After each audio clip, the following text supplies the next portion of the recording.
নমস্কার,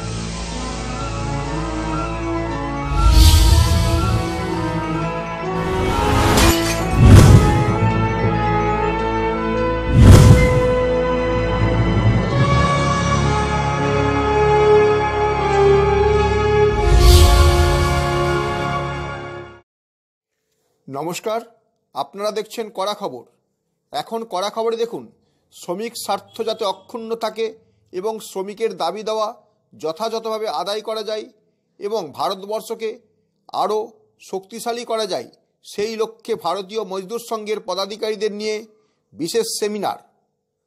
ভারতবর্ষের সর্ববৃহৎ শ্রমিক সংগঠন বিএমএস বা ভারতীয় মজদুর সংঘের ছত্রছায়ায় থাকা সমস্ত শ্রমিক সংগঠনগুলির আহ্বানে আজ 27শে নভেম্বর 4 ম্যাঙ্গো লেনে নিউ ইন্ডিয়া অ্যাসুরেন্স কোম্পানি লিমিটেডের রিজিওনাল অফিসে এক সেমিনারের আয়োজন করা হয়, যেখানে উপস্থিত ছিলেন ভারতীয় মজদুর সংঘের organising secretary, all India insurance and banking সার্ভিসের মাননীয় Somesh Biswas, all India general insurance SC/ST employees welfare association eastern zone এবং অল ইন্ডিয়া বডির vice president Sunil Biswas, member in PSGIC Bharatiya Mazdoor Sangh এবং senior assistant national insurance company লিমিটেডের হিমাদ্রি ভট্টাচার্য, অ্যাডভোকেট শ্যামল হালদার, অসংগঠিত শ্রমিক সংগঠনের বিশিষ্ট নেতা তথা trade union activist Indranil Majumdar সহ বিভিন্ন শ্রমিক সংগঠনের নেতৃত্ববৃন্দ।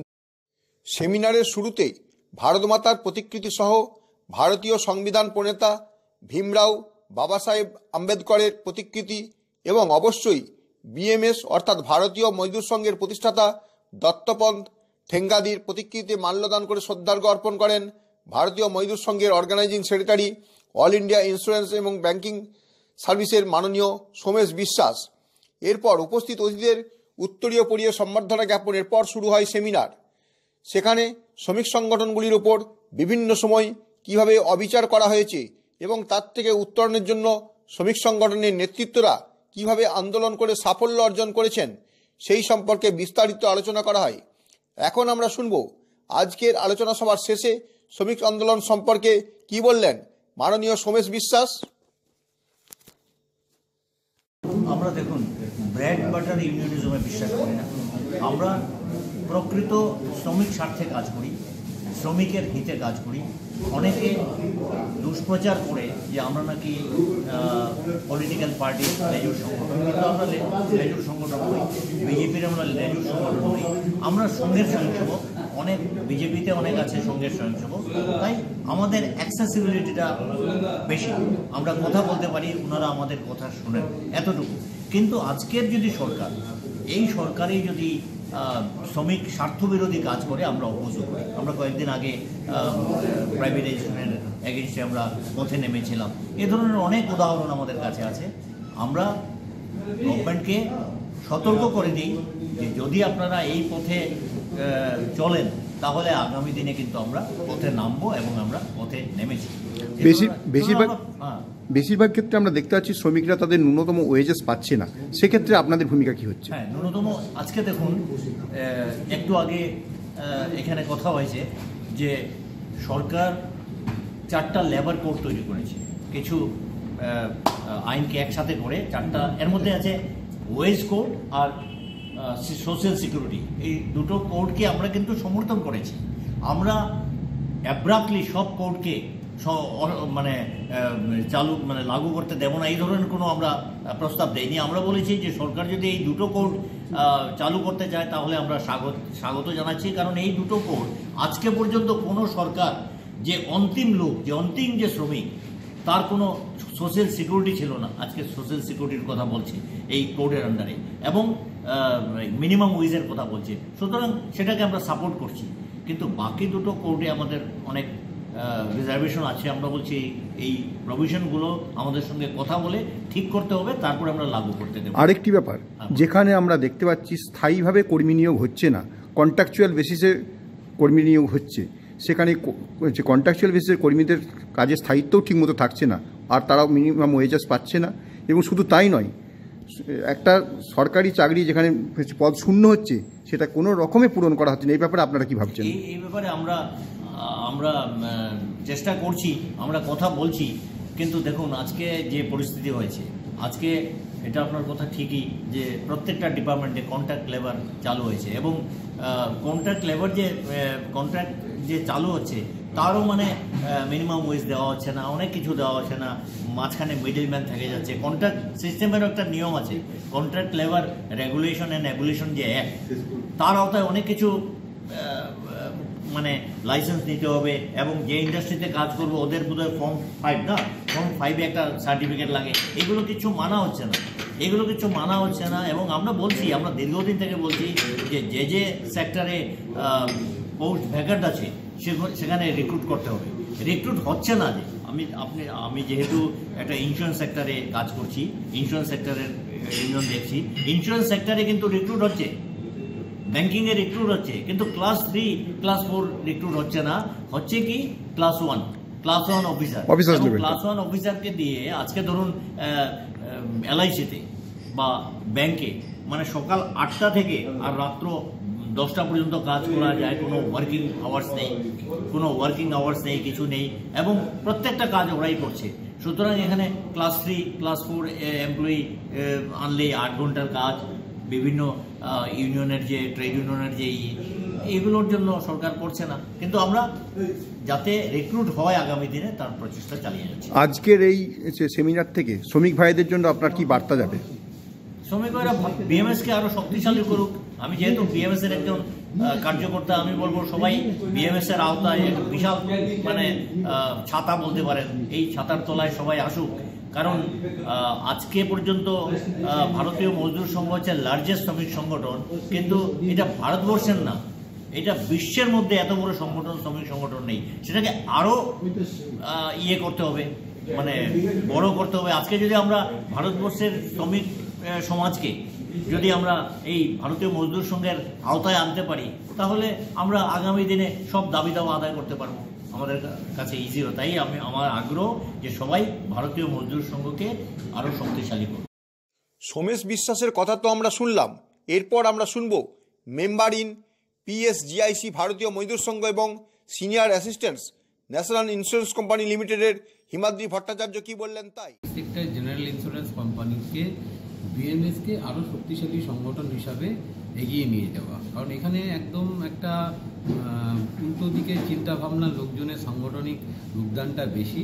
যে সংগঠন যে চিন্তাধারাকে মানুষ, ভারতবর্ষ কেন সারা পৃথিবীর মানুষ গত দশকে বর্জন করে ফেলেছে, কিন্তু দুর্ভাগ্যবশত এই জেনারেল ইন্স্যুরেন্স জায়গাটাতে এখনও তাদের চিন্তাধারার লোকজনগুলো অত্যন্তভাবে সক্রিয় এবং সজীব হয়ে রয়েছেন। তাদেরকে অত্যন্তভাবে অনুরোধ যে তারা ভারতীয় মজদুর সংঘের সাংগঠনিকভাবেই তারাও আসুক এবং আমরা যে কাজ করছি, এই যে মাননীয় শ্রী সোমেশজি যেগুলো বললেন যে industry for nation, national for industry এবং ভারতের জাতীয়করণকে আগে এগিয়ে নিয়ে যাওয়া এবং আগামী দিনে যে বিএমএস সুন্দর করে এই জায়গাটাকে আরও সুন্দরভাবে প্রতিষ্ঠিত করবে, সেটাই ছিল আজকে একটা সামান্য রূপরেখার মাধ্যম দিয়ে তৈরি করে রাখা। সামান্য ছোট্টভাবে সংগঠকরা ব্যাপারটা করেছেন, আমাকেও বলেছেন, আমরাও যথেষ্ট সম্ভব চেষ্টা করেছি এবং আমাদের ভাতৃপ্রতিম সংগঠন ন্যাশনাল ফেডারেশন তারাও সহযোগিতা করেছেন। আর সোমেশজিও বিশেষ বড়োভাবে প্রচার বা সমস্ত কিছু চাননি। আশা করছি আগামী দিনে ওয়েজ রিভিশন, যেটা আপনাদের মাধ্যমে সবাইকেই জানানো যায় যে এই ইন্ডাস্ট্রিতে second time option of pension, সেটা ভারতীয় মজদুর সংঘই করেছে 2019 সালে, যাতে অনেকেই উপকৃত। আমার পাশে যিনি আছেন সুনীলবাবু তাতে উপকৃত, আরও অনেকে আছেন, আমি হয়তো তাদেরকে জানি না, চিনি না, সেইভাবে তারা পেনশনটা নিয়েছে। তার প্রধান কাণ্ডারি ছিলেন বিএমএস এবং এইবার প্রথমবার ওয়েজ রিভিশনে বিএমএস PSGICর ক্ষেত্রে দারুণভাবে সাড়া দিয়ে মাননীয় অর্থমন্ত্রীর কাছে গত 10ই অক্টোবর প্রায় 40 জন প্রতিনিধি নিয়ে গেছিলেন এবং যে একটা জায়গায় আমাদের ওয়েজ রিভিশনটা আটকে রয়েছে, অর্থাৎ সেটা কিছুতেই ফাইনালাইজড হচ্ছে না, যেটা হচ্ছে ডেপুটি সিএলসির কাছে একটা ওই জেএফটিউ বলে ইন্ডি জোট যারা আছে তারা গিয়ে কেস কামারি করে বসে রয়েছে, রিট পিটিশন করেছে। সেটা যদি না হতো, সুমেশজি বা যারা গেছিলেন গিরিশজি বা অন্যান্য উচ্চ নেতৃত্ব সুরেন্দ্রনজি, তাদের কাছ থেকেই আমরাও জানতে পেরেছি যে সেটা সেই দিনকেই হয়তো সেটেলড হয়ে যেত। কিন্তু দুর্ভাগ্যের বিষয়, তারা একটা লেবার কমিশনে রিট করিয়ে দিয়ে বিষয়টাকে একটা ডেঞ্জার জায়গায় রেখে দিয়েছেন, এবং সেখানে এখনো পর্যন্ত যতক্ষণ না সেটেলড হচ্ছে গভর্নমেন্ট এটার এগেনস্টে কোনো সিদ্ধান্ত নিতে পারছে না। কিন্তু যেটা বিএমএ সবচেয়ে বড় কাজ করার, যে এটা রেকমেন্ড করে যে অ্যাজ পার এলআইসি যে ব্যাপারটাকে করানো, এতদিন পর্যন্ত সবার ধারণা ছিল আমরা এলআইসি থেকে কম পাচ্ছি, কিন্তু এটা যদি অ্যাজ পার এলআইসি হয় সেই জায়গাটাকে বিএমএস কিন্তু প্রথমবার মাননীয় অর্থমন্ত্রীর সঙ্গে কথা বলে বিষয়টাকে একটা রূপদান করেছে, এবং সেখানে একটা রেকমেন্ডেশন আমি ওনাদের কাছ থেকেই সবার কাছ থেকে জানতে পেরেছি যে সেই কনসার্ন অথরিটি অর্থাৎ সিএলসিতে যাতে ওটা গেছে, এবং সেটা আগামী দিনে একটা রূপদান হয়ে প্রসেসিং, যেটা সমেশজিও বললেন যে প্রসেসিংয়ের চলছে, এটা আগামী দিন খুব তাড়াতাড়ি হয়তো এর একটা বহিঃপ্রকাশ আমরা সমস্ত পিএসডিআইসি এমপ্লয়িজ 38 থেকে 40,000 এমপ্লয়ি যারা রয়েছে, 4-5টা পিএসডিআইসি 6টা পিএসডিআইসির মধ্যে, তারা আমরা জানতে পারবো। তাদের জন্য একটা বড় সুখবর, বিএমএস এর মাধ্যম দিয়ে এই প্রথমবার বিষয়টা এলো। এই জন্য আমাদের তরফ থেকে একটা সংগঠিতভাবে প্রচেষ্টা যে বিএমএসকে এখানে সবার কাছে দেওয়া, এবং এই যে বিএমএস ব্যাপারটা করলো, আগের বারও পেনশনটা বিএমএসই করলো, কিন্তু অন্যান্য ওই ডান বাম সংগঠন যারা রয়েছে তারা গিয়ে বললো আমরা করেছি, আদৌ তারা কিছু করলো না, তারা যেতেই পারে না, তাদেরকে সময় দেয় না। তো সমস্যাটা হচ্ছে তারা যদি সময় না দেয়, সরকার যদি তাদেরকে সময় না দেয়, তাদের প্রবলেম, সেটা তো বিএমএস বা আদার্স কোনো সংগঠনের সমস্যা না, তাদের সমস্যা। তাদেরকে যখন সময় দেয় না, তাহলে সেটা তাদের ম্যাটার। এই হচ্ছে। হিমাদ্রি ভট্টাচার্যের পর আমরা শুনব চাকরি জীবনের পর পেনশনের ব্যাপারে কি বললেন all India general insurance SC/ST employees welfare অ্যাসোসিয়েশনের প্রেসিডেন্ট সুনীল বিশ্বাস। তো সুনীল যেটা বলে যে আজকে সাপোজ আমি 2020 সালে রিটায়ার করলাম বা 2010 সালে রিটায়ার করলাম, যে পেনশন অ্যামাউন্ট যেটা থাকছে তো আমি পেয়ে গেলাম, কিন্তু আমি মারা যাওয়ার পরে আমার ফ্যামিলি পেনশন যেটা আছে এখন 15% আছে, 30% হবে, কিন্তু তার উপরেই কিন্তু দেখা যাবে কি যে ওয়ান পেনশন রিভিউ যদি চালু হয়, যে ওই রিভিশনের সাথে পেনশনও যদি রিভিউ হয়, তাহলে পেনশন অ্যামাউন্টটা বাড়বে। তো যে একটা ব্যবস্থা, যে পদের যেটা বিন্যাস ক্লাস 1, ক্লাস 2, ক্লাস 3, ক্লাস 4 যেটা আছে সেইটা বজায় থাকবে। অত দেখা যাবে কি একটা, আমি কাউকে ছোটো করছি না, ক্লাস 4 এমপ্লয়ি যিনি আছেন 10 বছরে দেখা যাবে আমি ক্লাস 1 রিটায়ার করার পরেও আমার পেনশনটি ছাপিয়ে যাবে। সেটা আটকানোর জন্য, সেটা যদি অন্যায় অভিযোগ যাতে না হয়, ন্যায্য সম্মানটা যা প্রাপ্যটা, সেই জন্যই রিভিউর প্রবর্তন রাখা হচ্ছে যে পেনশনটাকে রিভিউ করা হোক। এবং আশা করছে বিএমএস থেকে যে প্রচেষ্টা নিয়েছেন এবং সাকসেসফুল হলে ভারতবর্ষে একটা রেভলিউশন এসে যাবে, যে মানুষ যে একটা ন্যায় বিচার যেটা বলে আর কি, যেটা বাবা সাহেব আম্বেদকর ন্যায় বিচার প্রচার করেছিলেন, সংবিধানে লিখেছিলেন, সেটার ব্যাপকতা পাবে, এটা আমাদের বিশ্বাস। সবশেষে আমরা শুনব শ্রমিক আন্দোলন নিয়ে কি বললেন trade union activist Indranil Majumdar.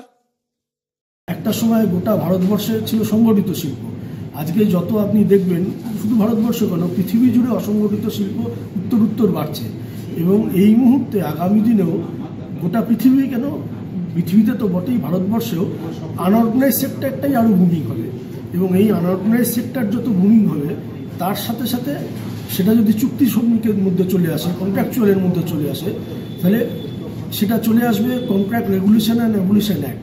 কিন্তু এই অ্যাক্ট তৈরি হয়েছিল 1970 সালে, এবং বিভিন্ন সময় দেখা গেছে যে সেই সময়ের চিন্তাভাবনা নিয়ে সেই সময় 70 সালে যখন কন্ট্রাক্ট রেগুলেশন অ্যাবলিশন অ্যাক্ট হচ্ছে, তখন কিন্তু কেউ ভাবতে পারেনি যে ব্যাংক শিল্পে কোনো দিন অস্থায়ী কর্মী নিয়োগ হবে। এবং পরবর্তীকালে দেখা গেল 90-এর দশকের প্রথম দিকে ব্যাংকে আস্তে আস্তে অস্থায়ী কর্মী নিয়োগ হতে শুরু করলো, এবং ব্যাংকে যখন অস্থায়ী কর্মী নিয়োগ হতে শুরু করলো, সেই সময় কিন্তু রাষ্ট্রায়ত্ত ব্যাংকগুলো ঢুকছে এরকম কোনো ব্যাপার না, ব্যাংক ইটসেলফ তাদের নিজের পলিসি নিল যে একটা সেকশনের পরে তারা অস্থায়ী কর্মী নিয়োগ করবে। তাহলে সেই সময় দেখুন 70 সালের আইনকে সামনে রেখে ব্যাংক যখন কন্ট্রাকচুয়াল হলো, পরবর্তীকালে আজকে যখন 2000-এর পর থেকে 2024 এই সময়ের মধ্যে দিয়ে যখন সেই কন্ট্রাকচুয়াল কর্মীরা যারা 90-এর দশকের গোড়ার দিকে ব্যাংক শিল্পে অস্থায়ী হিসেবে যুক্ত হয়েছিল, দেখা যাচ্ছে অভিজ্ঞতার ভেতর থেকে লড়াই আন্দোলনের মধ্যে দিয়ে, যে 1970 সালে যখন যে কন্ট্রাকচুয়াল রেগুলেশন অ্যাক্টটা তাদের জন্য প্রণীত হয়েছিল, সেইটা সামগ্রিকভাবে তাদের আর রক্ষাকবচ হিসেবে ব্যবহার হচ্ছে না। তাহলে সেই জায়গায় অনেক বেশি তার অল্টারনেশন দরকার। তাহলে এটাও যেমন সম্পূর্ণ সঠিক কথা নয় যে আমাদের দেশের শ্রম আইনগুলো যা দীর্ঘ লড়াই আন্দোলনের মধ্যে দিয়ে আমরা পেয়েছি তা সবটাই বদলে দিতে হবে, আবার এটাও সম্পূর্ণ সঠিক না যে সেই আইনটাই এখনও একইভাবে শ্রমিক কর্মচারীর ক্ষেত্রে রক্ষা কবচ হিসেবে ব্যবহার করছে। যেমন আপনি বলতে পারেন যে আজকে এই যদি রাষ্ট্রায়ত্ত ব্যাংক শিল্পেই আমি বলছি একটা উদাহরণ দিয়ে, ব্যাংক শিল্পে কন্ট্রাকচুয়াল লেবারদের দেখবেন যারা ওয়াচ অ্যান্ড ওয়ার্ডের বা কন্ট্রাকচুয়াল, সে হাউসকিপিং হতে পারে বা সিকিউরিটি হতে পারে, তারা যেখানে গভর্নমেন্টের ব্যাংকগুলো আছে যেমন স্টেট ব্যাংক অফ ইন্ডিয়া বা এই ধরনের, তাদের এক ধরনের মাইনে হয়, সেখানে সেন্ট্রাল মিনিমাম ওয়েজ বাধ্যতামূলক। কিন্তু উত্তর পরবর্তী জায়গাগুলোতে যেমন HSBC বলুন, অ্যাক্সিস ব্যাংক বলুন, HDFC ব্যাংক বলুন, এরকম ইয়েস ব্যাংক বলুন, এরকম বহু বেসরকারি ব্যাংকগুলোতে সেই জায়গায় কিন্তু তাদের মিনিমাম ওয়েজটা কেন্দ্রীয় সরকার কর্তৃক নির্ধারিত হবে, তার জন্য কম্পোনেন্ট অথরিটি হতে পারছে না কেন্দ্রীয় সরকার। কেন? কারণ ওখানে সেকশন 200 বলে এমন কিছু ক্লজ রয়েছে। তাহলে এই জায়গাগুলোর কিছু পরিবর্তনের দরকার। সেই জায়গা থেকে স্বাভাবিকভাবেই কেন্দ্রীয় সরকার হয়তো মনে করছেন যে কিছু আইনকে অ্যামেলগামেট করে, মানে এক করে দিয়ে সময় উপযোগী কিছু নতুন আইন নির্ধারণ করে, সেই অনুযায়ী আগামী দিনে চলবে। এবং সেটা ঠিক কী হবে সেটা এই মুহূর্তে দাঁড়িয়ে যতক্ষণ না সেই ইম্প্যাক্ট তৈরি হচ্ছে ভারতবর্ষে, এবং তার ভেতর থেকে কী সুযোগ সুবিধা আগামী দিনে কেন্দ্রশাসিত আমাদের দেশের শ্রমিক কর্মচারীরা পাবে, তার খাতায় কলমে হিসাব করার সময় এখনও আসেনি। আপনি কি আপনার খবর সরাসরি সম্প্রচার করতে চান অথবা আপনার এলাকার খবর দেখাতে চান? তাহলে যোগাযোগ করুন কৃষ্ণপ্রসাদ পাত্র, ফোন নম্বর 8622800252 অথবা 8282860856 এই নাম্বারে, অথবা অর্জুন সেন CPRO, ফোন নম্বর 9433138840 এই নাম্বারে।